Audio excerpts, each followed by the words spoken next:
asalaamaaleykum wa rahmatullah sama doom yi sama jarbaat ci maa ngi leen di nuyu kenn ku si nekk sa tur ak sa sant di leen dalal ak jàmm amphi pédagogique de rentrée fii au niveau de l'ISEP man maa ngi tudd madame Sangaré sama tur nekk Oumy Thiam ma nekk secrétaire général chambre de commerce d'industrie et d'agriculture de Thiès. Voilà donc li ñu fi daje tey Sénégal xëy ñëpp xam nañ ne que xëyum ndaw yi daf fi nekk problème depuis ay ati maanaam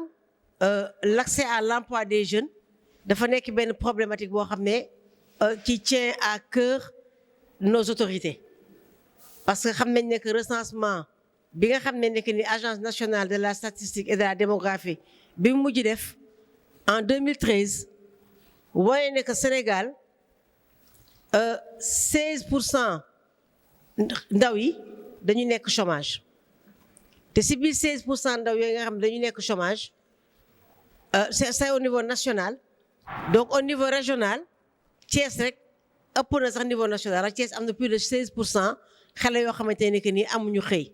ils sont au chômage ñu gis que ne que ñàkk chômage boobu ñàkk liggéey boobu ñàkk xëy boobu dafa jur ay conséquences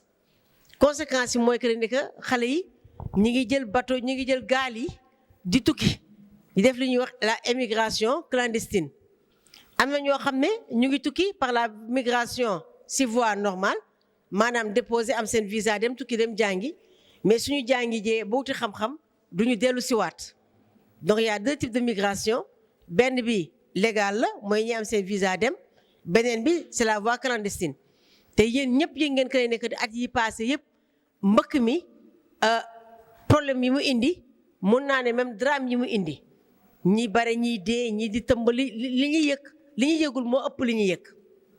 muy perte boo xamante ne que ni ndax yéen ndaw ñi yéenay avenir u Sénégal yéenay avenir u Afrique yéenay avenir u monde bi ndax mag ñi dañuy jeexal yéen a war yéen ñi nga xam ne yéen a war a ñëw toog tey sur l'échiquier économique donc ñooy ñàkk seen bakkan si loo xamante ne que nii wax dëgg yàlla war naa mën a ñàkk ñi nga xam ne ñoo fi toog demuñu aussi ñu si bare accéder wuñu à l'emploi bii borom xam-xam yi defee étude on s'est rendu compte que la problématique de l'emploi des jeunes dafa nekk problème de compétence ndax formation yu bare ñun dañuy jàng ñu dugal ñu alxuraan wala catéchisme ñu def suñu primaire secondaire supérieur am formation li nga xam am ay diplôme mais yu si bare loolu baax na mais lu si bare gis nañ ne que diplôme yi nga xam ne mooy enseignement classique bi du àndul ak formation professionnelle dañ lay jàngal français maths histo-géo d'accord baax la xam-xam la mais doo génn ak métier te en général liggéey bi nga xam ne moom moo accessible à tout le monde liggéeyu métier la muy ñawkat muy sàmmkat muy transformation muy ñi yar ginaar muy yar façon yar bu ne muy napp ak muy lu nekk mais au moins ça aboutit sur un métier te ko am métier foo toog di nga fa liggéey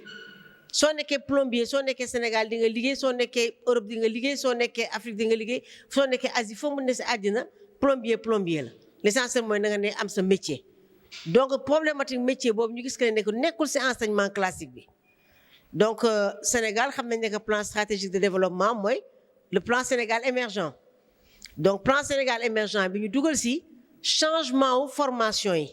maanaam léegi formation yi dafay nekk formation yoo xam ne da lay génne ay compétences da ngay jàng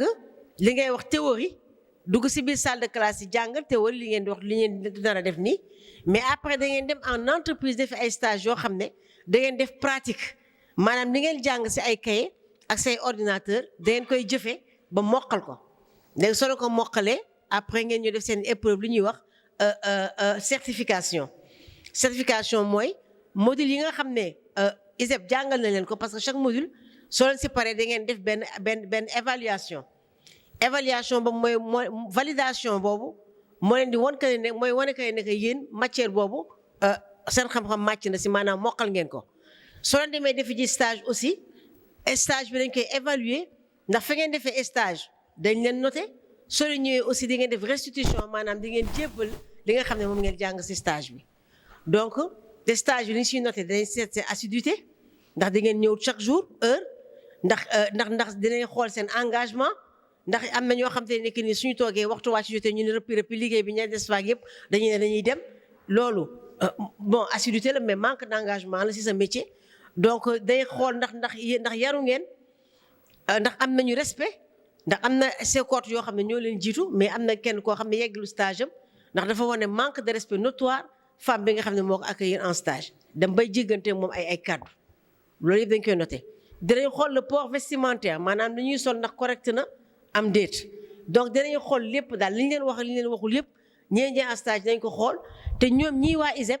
ak waa chambre de commerce dañuy ñëw fekk leen ci seen lieu de stage poser ay questions te suñu ñëw dañ leen di bett.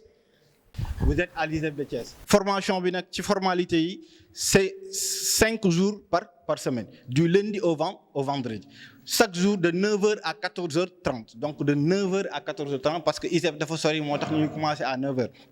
donc formation bi chaque jour de 9h à 14h30 la formation bi li ci ëpp ça sera des formations pratiques maanaam nekkul ay wax kese da ngay dem sur le terrain ñu def pratique donc li ngeen di jàng mooy fruits transformation fruits et légumes xam ngeen luy fruits et légumes j'espère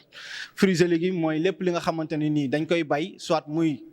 navet kaani carotte et cetera ñu koy transformer en d'autres produits di ko jaay wala di ko lekk fruits aussi même chose céréales mooy tout ce qui est céréales locales yi. araw caakiri et cetera bari na produit yi nga xamante ni bu ñu ñëwee ci biir formation bi carrément di ngeen ko gis donc li ëpp li ñu leen di wax mooy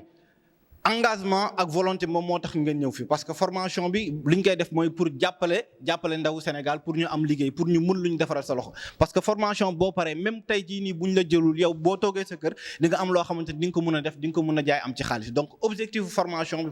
pour loolu la. formation bi dina yàgg dina metti parce que lu tax dina yàgg dina metti mooy 6 mois la. mais 6 mois yëpp fa boo deful sacrifice doo ko mën a atteindre parce que bari nañu fi jaar dañuy def 2 ou 3 jours gis ni yoon bi sori na ñu bàyyi 2 ou 3 jours gis ni kat 100 francs yi ñu doon dafay paas amatuñ 100 francs ñu découragé bàyyi donc yooyu yëpp ay contraintes bu fekkee nag tey jii yéen parewu leen pour am volonté pour def formation yi 6 mois du ngeen ko atteindre. contraintes yi laay njëkk a wax mooy li tax tey jii nii man li ma gis mooy ñenn nit ñi amuñu volonté pour. toujours Sénégal dañuy demander formation état bi jàppale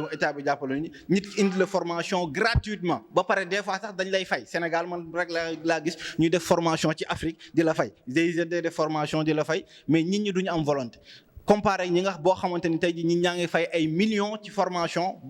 pour mun a am compétence yow ñu defal la formation gratuitement te amoo ci volonté donc loolu dañ koy déplorer donc ñun li ñu leen di ñaax mooy. ngeen gën a am volonté xam ni kat affaire bi du yomb parce que déjà ISEP dafa sori ISEP jegewul te formation aussi du nekk formation bu yomb formation pratique la donc pratique dafa laaj endurance donc da ngay nekk sur le terrain di liggéey chaque jour bu fekkee toog nii ci classe yi la bariwu ci donc bariwul toog ci classe donc da ngay dem sur le terrain taxaw toute la journée di liggéey. Donc pour vraiment souhaiter la bienvenue à la délégation de la Chambre de commerce et de l'Union européenne à l'ISEP. Et aussi souhaiter la bienvenue à ces apprenantes. Donc, vraiment, je félicite vraiment l'initiative qui est noble. Fi sama collègue bi jaar rek Abdoulaye Ba foofu lay jaar c'est-à-dire initiative wu se former du ku nekk moo ko mën a jël parce que dafa laaj sacrifice dafa laaj coono xam-xam doo ko am ci noflaay donc kon bu fekkee da ngay am initiative bu jug ne man damay sàkku ji xam-xam. loolu bi ngay jógee sa kër ba bi ngay agsi fi nga koy sàkkoo jéego boo seqi ñu ngi lay bindal tuyaaba ça veut dire que action bu ñu recommandé la kon képp rek koo xam ne am nga initiative boobu da nga ci war a dem ba jeex donc foofu vraiment merci Abdoulaye d'avoir campé ton intervention sur ce point là qui est important c'est-à-dire ku nekk rek war na am volonté bala nga mën a dugg ci ISEP. di ñaan yàlla li ngeen ci bëgg. yàlla defal ñu ko ci xale yi nga xam dañ leen yaakaar ñu doon avenir u Sénégal ëllëg di leen encourager yéen tam ngeen góorgóorlu ba siggil seen réew siggil seen ay waajur parce que coono waajur yi rek moo waral lii te bëgg nañ bu ëllëgee ngeen apporter seen dëkk ab loo xamante ni dina jëriñ population bi yëpp ak partenaires yi nga xamante ni ñoo fi ñëw mën a sawar pour bu ëllëgee ñu mën a continuer seen ay financement ak seen ay projet pour yéen seen ay rakk yi nga xamante ni ñoom it ñu ngi ci situation yi ngeen nekk maa ngi leen di gërëm yéen ñëpp di leen remercier bu baax. ci formation parce que man formation ba ma ko bëggee dañ ma demandé woon ne ma il faut que damay inscrire 250 000 plus puis ma def ko 1 an te chaque mois maa ngi fay 35 000 mais mu am sama benn grand frère ma tese ak moom ma ni ko man de instant bi pare naa sama formation pâtisserie dama war a def formation glace boole ma accès vie bi mënu ma yow yaa dof demal chambre de commerce nga déposé fa ñi ngi def formation transformation te li nga gën a bëgg man commencé woon naa ko à l'ITA commencé woon naa céréales et fruits à l'ITA léegi depuis boobu maa ngi toog pour recenser samay compétences mais depuis loolu dama kontaan lorsque ba ma déggee formation bi kontaan naa ci trop ci loo xamante ne dama ko doon fay mu cher ci ñu may ma ko aussi ñu jàpp ndax yombul chaque jour di ñëw fii sori na nga am courage bi ak gëm bi rek xam ni àdduna bi kenn dimbaleetul kenn sa papa da koy am mën ko te du la ko defal mais une fois boo ko mënee rek dina yomb ñu jàpp pour mu mën a dem tamit ñu ngi leen di remercier bu baax a baax ci offre bi ngeen ñu jox ndax am na suñu ay morom yu ko bëgg te amuñu ko mais ñun dañu cee boole bon ndax suñu volonté la mais ñu gën a jàpp yàlla baax na yàlla na leen yàlla fay. maa ngi tudd Ndeye Seynabou Goudiaby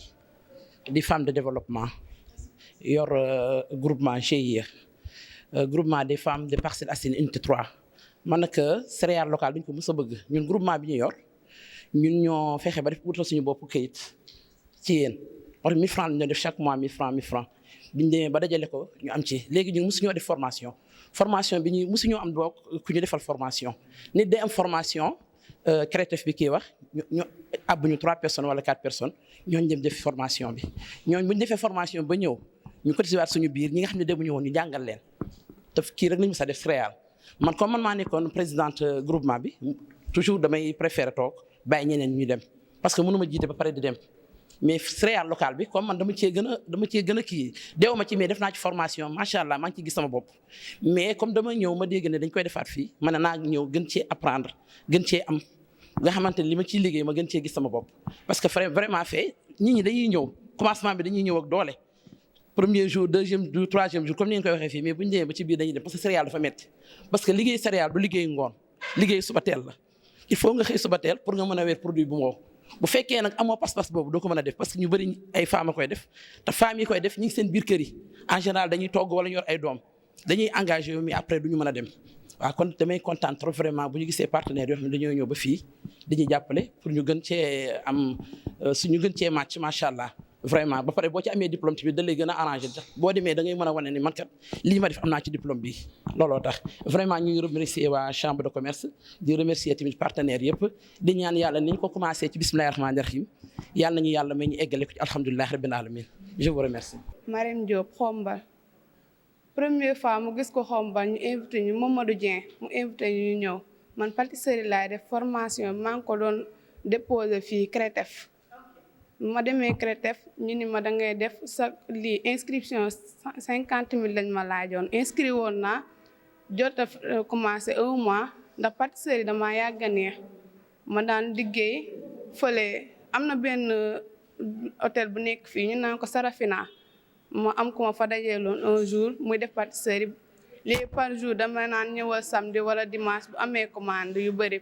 ay gâteau ma ko daan defar Xombal damay def gâteau ku bëgg gâteau anniversaire ma defal la léegi Mamadou Dieng ne ma am na ñu koy def centre de commerce bu ñu fa ñëwee woon seen lii ba ma ne ko kon déposeel ma def ko ndax neex na ma torop ñu jàpp si rek te am na ñu ko bëgg te amuñu ko cher na cheraay boo xamante ni parfois da ngay dem fii ñu la inscription li weer bu lee dafa metti trop mais ñu gën a jàpp rek ñu gën see jàpp. maa ngi tudd Anta Fall jugee Medina Fall. maa ngi boo defoon kii formation artisanale de Thiès mooy CNFP de Thiès en plus am naa fa attestation ma ñëw def CAP couture. CAP couture finalement ñu téye ma deuxième tour anglais mais formation bi man intéressé na ma trop xaw ma xona mais intéressé na ma trop wax dëgg fa yàlla di ñaan yàlla nag yàlla eggale ko suñu sago te jàppale ñu ñun ñëpp lépp luñ ci seen rek yàlla defal ñu ko.